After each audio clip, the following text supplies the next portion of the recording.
Eu sou Gleice Maria de Bastos Santos, bacharel em Direito. Estamos aqui com o Dr. Alfredo, especialista sobre planejamento patrimonial da família. E vamos bater um papo sobre hold patrimonial e familiar. O que é hold patrimonial e familiar, doutor Alfredo? A hold familiar, você vai ter os seus bens dentro de um cofre, que nós chamamos de célula-cofre, então todo o seu patrimônio vai estar ali protegido, certo? Enquanto que na hold patrimonial, o que acontece? Ela vai administrar os seus bens, qual seja, aqueles seus bens que você tem os seus imóveis, tá? E esses imóveis, eles são alugados, como na rural, você tem equipamentos, maquinários, etc, etc. Então, tudo o que for que se locomover, tá? E aquilo que você estiver alocando, ele vai pertencer à sua célula patrimonial. Muito embora a gente pode ter uma hold familiar e dentro dessa familiar ter a célula patrimonial, tá? Porém, tem clientes nossos que ele prefere ter uma célula, uma hold só da família e outras hold só de patrimônio, tá? Patrimonial e familiar. Essa aqui é a pequena diferença. E quais são as formas de constituição de uma hold? As formas de constituição de uma hold, ela é via de regra, elas são limitadas de lucro presumido, tá? Muito embora pode ter também as SA. Isso é muito difícil, né? Isso acontece com os grandes grupos econômicos, mas via de regra é a limitada em lucro presumido. E quais são as cláusulas restritivas de uma hold? As cláusulas restritivas de uma hold, nós vamos falar aqui das principais. As principais é a cláusula de reversão, tá? A de incomunicabilidade, empenhorabilidade, tá? Essas são as principais cláusulas restritivas, né? O que acontece? A reversão, quando o pai faz uma doação para o filho e esse filho vem a falecer antes do pai, todo aquele bem que foi doado para aquele filho, ele retorna de novo para o seu pai, tá? Agora, a cláusula de incomunicabilidade. A cláusula de incomunicabilidade vamos dizer assim, o filho, tá? Ele é casado, independente do regime de casamento dele, os bens ele não vai se comunicar com a esposa dele ou com os genros e vice-versa, tá? Já na empenhorabilidade, todo aquele bem que o filho tem, que o sócio tem, tá? Se ele dever para um terceiro, esse terceiro não pode vir a penhorar o bem que você tem dentro da hold. E como proteger o doador na hold? Você protege o doador na hold exatamente com a cláusula de reversão, tá? Porque quem recebe é o donatário. Então, via de regra, quando você faz uma doação, ela não pode mais ser devolvida, ela não pode mais retornar para você, tá? Dentro do direito familiar e do direito civil. Já na hold, com a cláusula de reversão, você protege o doador. Ele doa o bem para o filho ou para a filha. No caso de falecimento de um desses, se eles falecerem antes do doador, esse bem vai retornar para o doador. O que não acontece no direito civil e nem no direito de família. Quais são as holds mais famosas do Brasil? No Brasil, as hoje mais famosas são a do grupo do Banco Itaú e do grupo Votorantim, que são os mais antigos no Brasil. É possível ter mais de uma hold? Sim, é possível você ter mais de uma hold. Você pode ter 6, 8, quantas holds você quiser. Mas primeiro você vai ter a primeira hold e os demais a gente chama de guarda-chuva, né? A primeira ela vai ficar protegendo as demais. Um exemplo prático, você pode ter uma rede de postos de combustíveis, você pode ter uma rede de supermercado e assim sucessivamente, tá? Por quê? Você faz isso para que não venha a haver uma interferência de uma hold na outra. Essa aqui é a grande vantagem.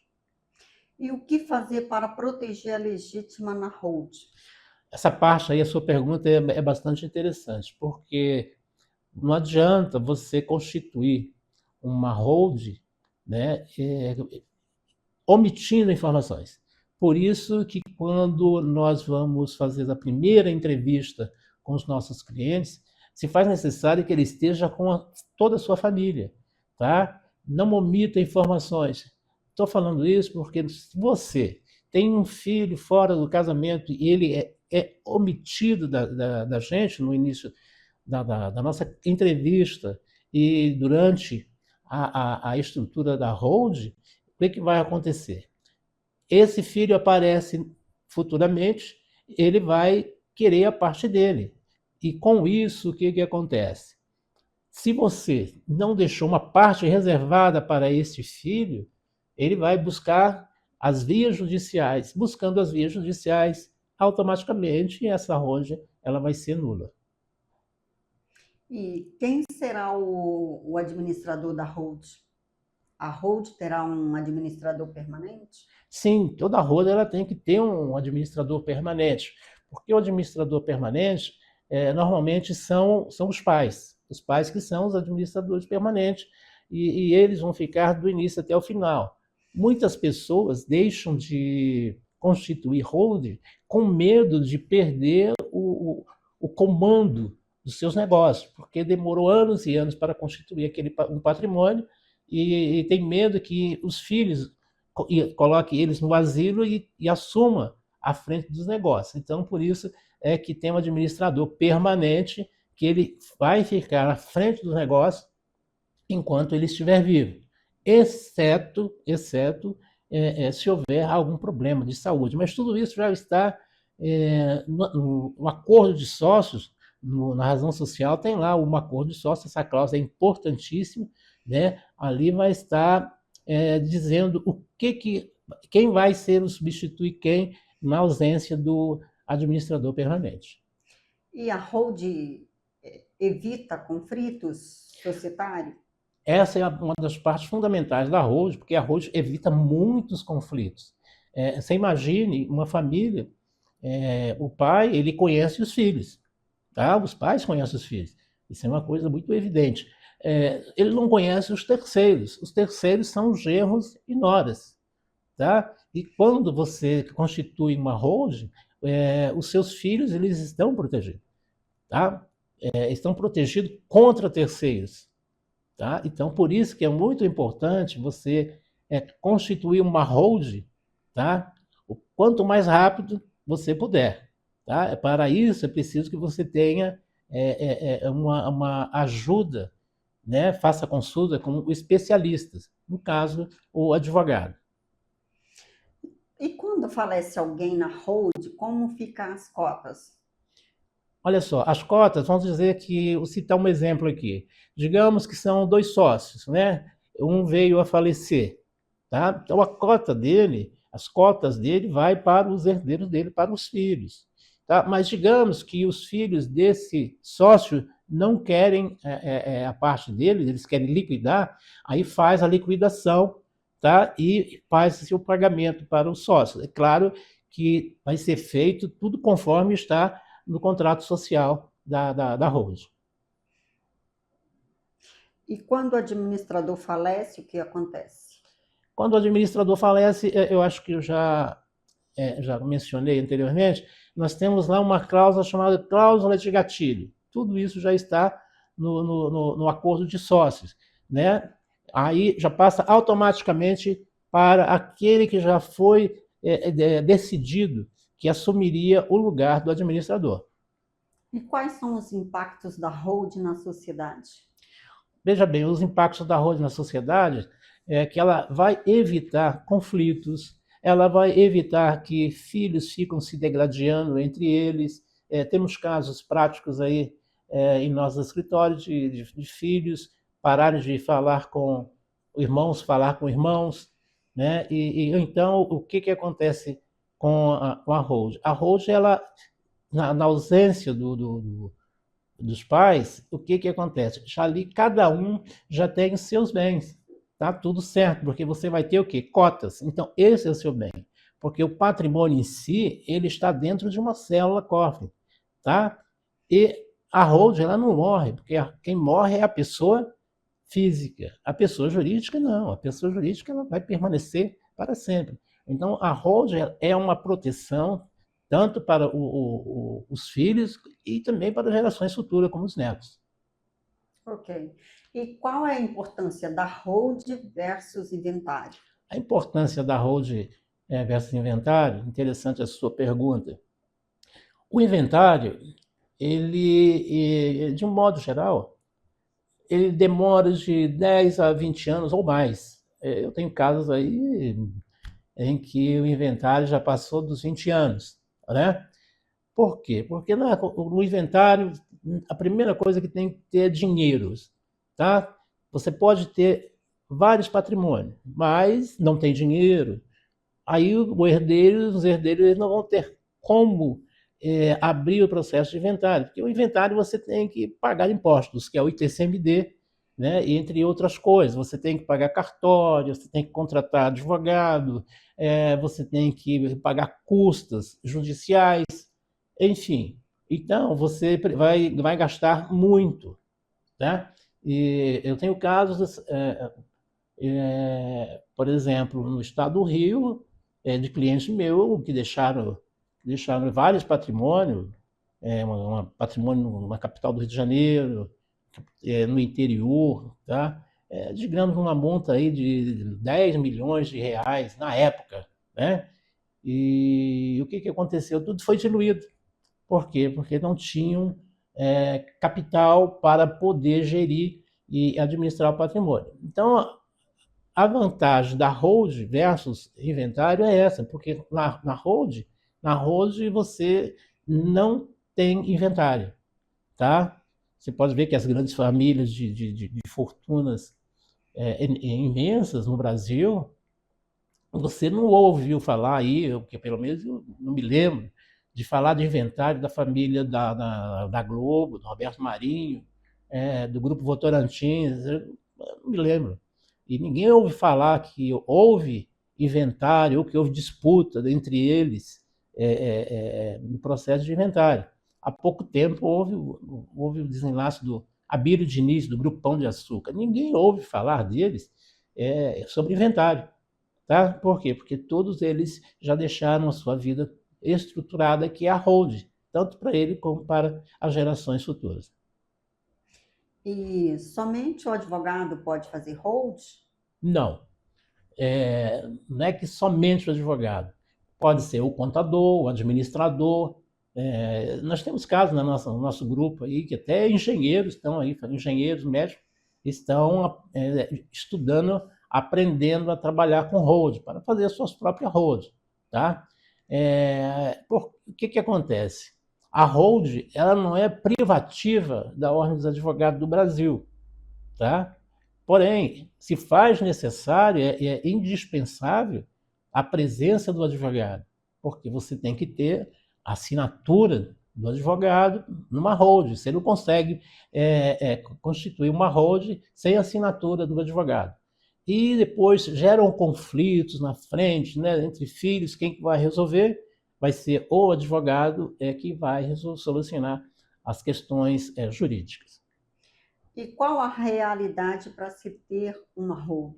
A realidade para se ter uma hold, todos nós podemos ter uma hold.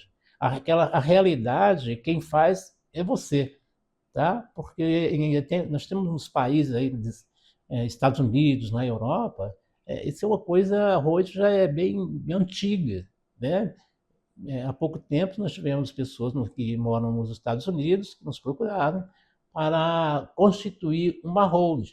Lá a mentalidade é totalmente diferente. Você pode ver que a maioria dos brasileiros que moram fora do país, né, principalmente Europa e Estados Unidos, a mentalidade deles com relação ao arroz é totalmente diferente de nós brasileiros que aqui estamos, que nunca saímos do nosso país.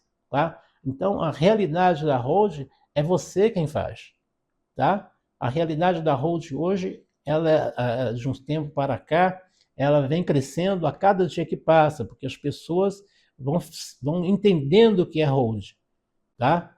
E o que é mais importante é a proteção do patrimônio da família, porque antigamente os nossos pais diziam, e ainda tem hoje, tem pais que falam isso. Olha, quando eu morrer, os filhos que se virem, né? Problema deles, eu não quero me envolver com isso. Mas a realidade hoje já é totalmente diferente. As pessoas já não têm esse mesmo tipo de pensamento. Pois é. O testamento e a doação têm que passar por um juiz? Tem. Tanto o testamento quanto a doação, ela tem que passar pelo crivo do judiciário e também do Ministério Público. Por exemplo, o testamento ele tem que ser, ele passa pelo crivo do judiciário e do Ministério Público para verificar a sua veracidade. O que é isso? Para ver se o testador fez aquele testamento de livre, espontânea vontade, se não foi coagido, se foi forçado, e outros procedimentos que tem que se ter, né? A doação é a mesma coisa. O que acontece com a doação? A doação ela pode ser feita, né? O doador ele pode ser forçado a fazer uma doação. Nós já temos muitos casos que isso aconteceu. Então, tudo isso passa pelo judiciário. E qual é o custo do inventário e o seu tempo? O custo do inventário é uma incógnita, né? Mas nós temos uma base. Vamos falar primeiro do tempo. Do tempo é de 10 a 20 anos, ainda hoje, tá? Como dizer, sempre relembrando que se faz necessário, tá? Ter dinheiro. Se você não tiver dinheiro para tocar o inventário, abrir o inventário, tá? Esse inventário vai ficar uma eternidade, tá? Porque os herdeiros começam a brigar entre eles, né? E as coisas não vão para frente, tá? O custo do inventário é uma base de 20 a 40% de todo o seu patrimônio. Então, um exemplo bem prático. Se você tem um inventário aonde o monte, a gente fala monte, é o total deixado pelo falecido, seja ele de 10 milhões. Tá? No inventário você vai deixar de 2 a 4 milhões, tudo isso só em custos, porque o inventário ainda tem um prejuízo. Tá? Quando não se tem dinheiro, você tem que ter um deságio, você vai ter que vender o seu imóvel abaixo do preço de mercado, porque o investidor ele nunca vai te pagar o preço que você quer, o preço que vale do mercado. Tá? Então essa aqui é a grande diferença. E o custo é que eu te falei, o inventário ele consome a média de 20 a 40%. E no caso, quando aparece filho após a morte, na constituição da holding, como sucedia? Olha, quando isso acontece, é bastante complicado. Veja bem, o correto, tá, é quando você está fazendo uma primeira entrevista, né, que a gente chama de sessão de viabilidade, a gente reúne a família e ali a gente vai debater, tá? A gente pergunta tudo sobre o presente e o passado, tá? Dos patriarcas, né? E aí não pode existir nenhum tipo de omissão, tá? Agora, quando isso acontece e a família é uma família estruturada, tudo se resolve. Agora, quando a família não é estruturada, aí começa a gerar muitos conflitos, chegando ao ponto de ter que pedir a exumação, né, do genitor para você fazer o teste de DNA. E isso é uma situação que muitas das vezes é muito desconfortável para a família, entendeu? Então, o correto, quando isso acontece, e deixou uma parte reservada para este filho, tudo bem. Agora, caso contrário, vai-se à justiça, busca-se o judiciário e essa hold ela é totalmente nula. Ok. Se tratando de alíquota, como vai ser auferido o ITCMD e o ITBI na holding? Essa pergunta 99% das pessoas fazem. O que, que acontece? Na hold, tá? O TCMD ele vai ser de acordo com o estado aonde você mora, onde você vai abrir a hold. Por exemplo, no estado da Bahia, tá? A alíquota é uma, no Maranhão a alíquota é outra, no Paraná a alíquota também é outra. Hoje no Paraná 4%, Rio de Janeiro 8%, Amazonas 2%, tá? Então, isso é de acordo com o estado. Por isso é que o cidadão, o profissional, digamos, que está constituindo uma hold, que ele é contratado para a estruturação da hold, ele tem que estudar, tá? Hold você tem que estudar sempre, toda hora você tem que estar estudando.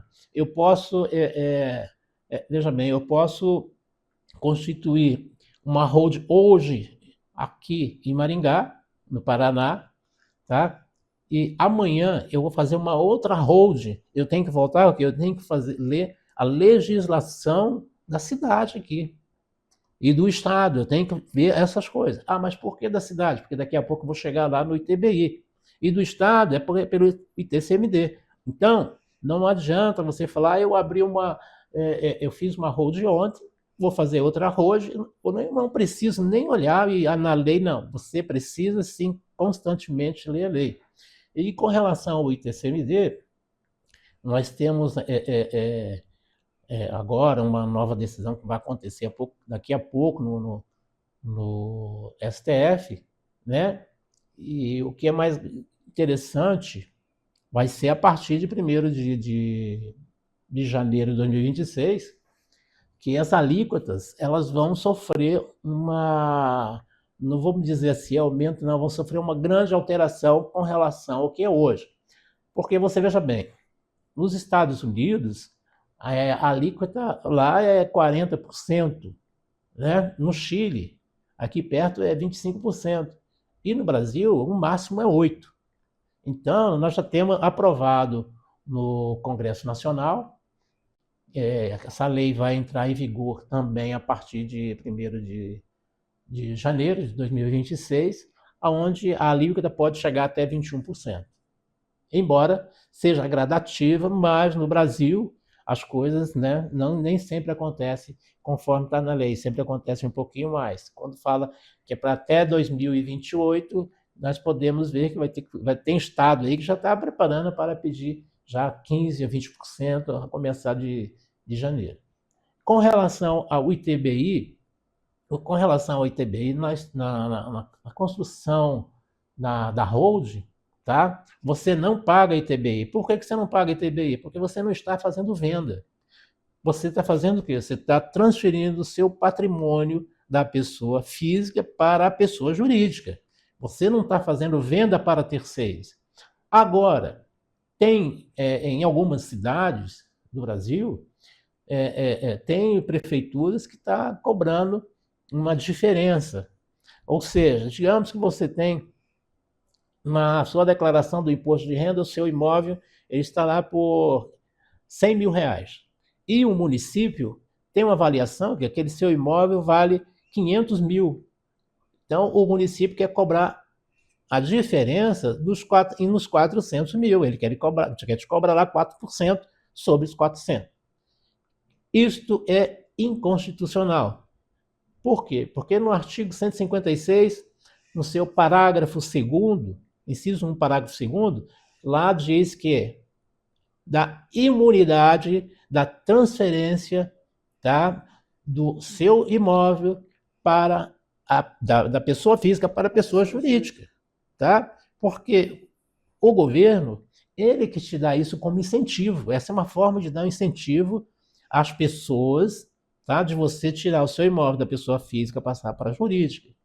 Porque na jurídica ela gera o quê? Gera empregos, gera impostos, enquanto que se ele ficar somente na pessoa física, o benefício é somente da pessoa física, tá? Por isso que o imposto de renda para a pessoa jurídica na locação, tá? Ele é 27,5% hoje.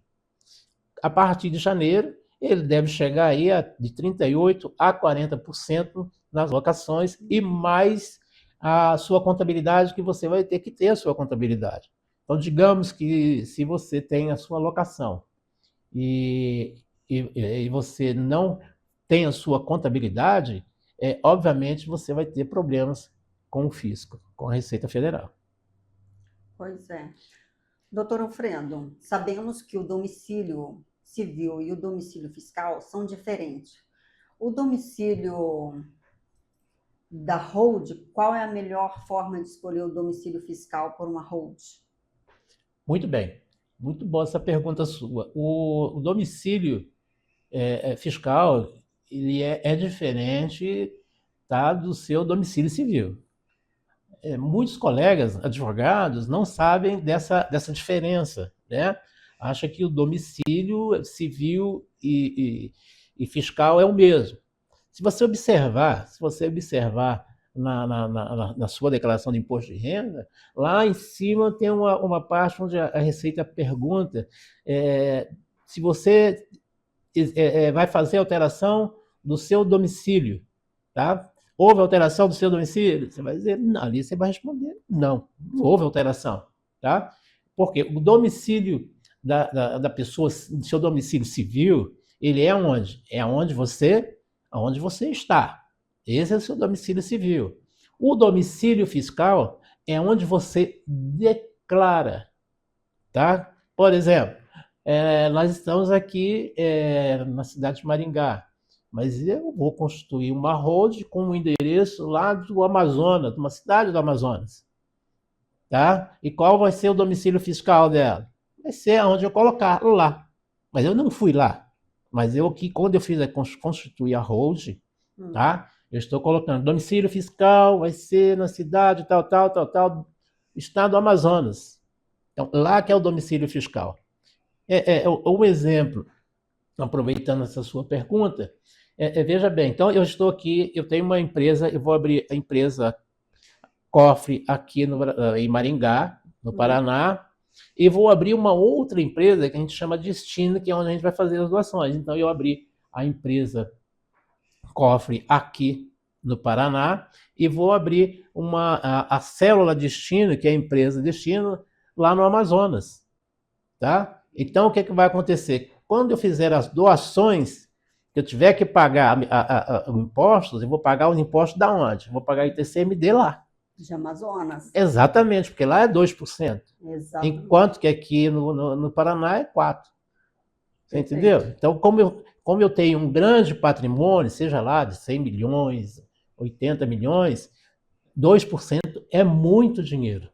Eu não sei para você, mas para mim eu sei que é muito dinheiro, tá? Então, essa aqui é uma das vantagens, tá? Por isso que você tem que ter um especialista para você ter a sua holding, tá? Porque a holding você não pode simplesmente falar assim, eu tenho dinheiro, eu quero abrir uma holding hoje. Não.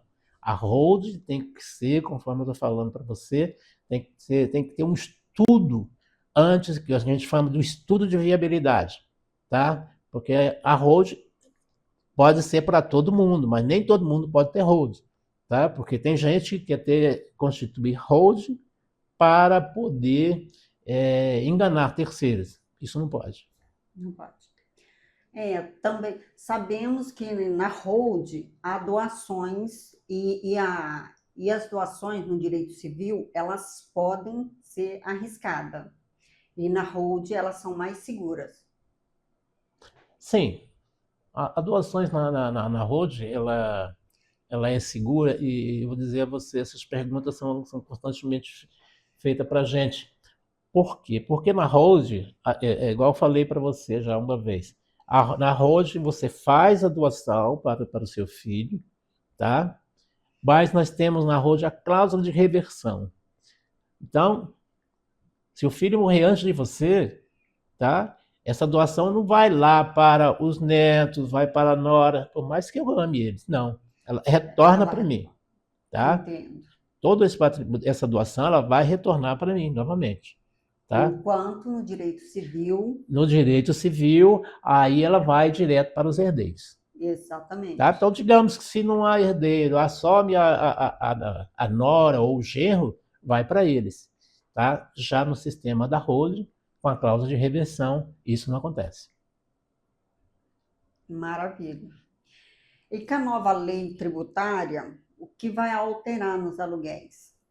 A coisa que vai alterar nos aluguéis vai ser a fiscalização, porque nós temos aí, a partir de janeiro, né, uma alteração nas alíquotas de imposto de renda com relação aos aluguéis. Quem for pessoa física, né, quem for pessoa física vai pagar aí uma base de 38%, 40% de imposto de renda, enquanto que a pessoa jurídica vai chegar aí no máximo 19%, 20%, tá? que vai pagar de imposto de renda. Tá? E sem contar que você vai ter que ter uma contabilidade, tá? Anual, mês a mês, né? Anual, porque quando você for declarar, fazer a sua declaração de imposto de renda no ano seguinte, a Receita vai querer tudo isso, tudo esmiuçado, com todas as informações detalhadas. Não vai ter mais como a gente fazer do jeitinho brasileiro, qual seja, você fica morando no meu imóvel, o aluguel é R$ 2.000, você não declara, eu não declaro e está tudo certo. Na nova lei, isso não vai mais poder acontecer. Tá? Com a nova lei, se o governo, tá? Porque hoje nós temos aí o cadastro imobiliário, tá? Que vai ser um CPF dos imóveis, vamos dizer assim, para ficar mais fácil. Tá? Todos os imóveis hoje neste exato momento, todos esses imóveis já estão cadastrados na Receita Federal. Todos os imóveis que têm escrituras, estão todos eles, tá? Já no crivo, tá? Da Receita Federal. Então, veja bem, a simulação de aluguel, você empresta o imóvel para uma pessoa, seu amigo, seu filho, olha, se ficar aí, não precisa me pagar nada, tá? Mas aí o seu filho ou a pessoa que você emprestou, ele vai colocar a conta de luz no nome dele, naquele seu endereço, vai colocar telefone, e assim por aí afora. E o que vai acontecer? Quando assim que a Receita descobrir, ela vai fazer o quê? Ela vai te aplicar uma multa de 75% e vai aplicar 20% naquele seu inquilino, tá lá, que é o seu filho, seu amigo, seja lá quem for, e que você não está cobrando aluguel. Tá? Supostamente, isso é o quê? Simulação. Tá? Você simula que ele não paga aluguel, mas na realidade ele está pagando. Então, essas coisas vai acabar prejudicando as pessoas que gostam de levar aquela famosa lei de Gesso. Né? Isso é o que vai acontecer. Então, encerramos por aqui, agradecemos as informações que o senhor nos trouxe.